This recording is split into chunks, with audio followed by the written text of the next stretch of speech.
And welcome back to Atreyu News. Breaking. Liberal news employee's house raided by the feds. Well, no surprise there. The corruption runs deep, we all know that. Washington Post employee Itay Ozderman has been raided by feds for impersonating an ICE officer. That's hilarious. Breaking 911 reports, Washington, D.C., an employee at the Washington Post repeatedly had his home raided in Gaithersburg, Virginia in February after authorities say he impersonated a U.S. Immigration and Customs Enforcement officer on several occasions. 35-year-old Itay Ozderman, I just butchered that name I'm sure, an Israeli-born American and IT engineer, has been released on bail. WJLA broke the story when the warrant was served on February 22nd at his home in the 100 block of Elmira Lane. Court documents say 10 weapons, including handguns, assault rifles, and a shotgun were recovered. Wonder what that guy had planned. Something pretty big, I'm sure. Canada pleads for help as hordes of immigrants rush to their borders. See, our neighbors to the north, the Great White North, they're going to have to learn the hard way. From what I can tell, Canada is a few years behind the United States when it comes to understanding the catastrophic failure that is illegal immigration. Canada's Border Officers Union is asking for hundreds of additional workers to help protect their borders from the incoming immigrants fleeing the United States.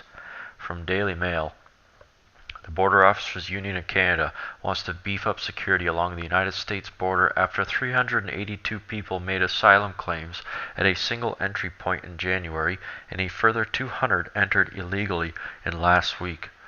Deport them. Jean-Pierre Fortin, president of the Customs and Immigration Union, said he believes there are more illegals crossing taking place than officials are aware of. Well, you think so? One port in Quebec has experienced a particularly large number of asylum seekers and illegal immigrants, the St. Bernard Lacal in the small town of Emerson, Manitoba, just outside of Montreal. Fortin said that last week alone, at least 200 immigrants entered the country illegally near the Lacal port. He said the influx began in November of 2016, just as Trump had been elected. Well, it's true, we all expected a purge. We all knew that would happen. The month Donald Trump was elected president, officials say that people are crossing the border illegally about 8 kilometers down the road with their belongings in tow, according to CTV News. The CIU are suggesting a 300-person team to man the areas in between official entry points, and that the border right now is like Swiss cheese. Well, Canada will have to learn the hard way. From what I understand, their federal election doesn't take place till 2019. And at this rate, I'm sure it'll be another conservative landslide. But the Canadians need to know.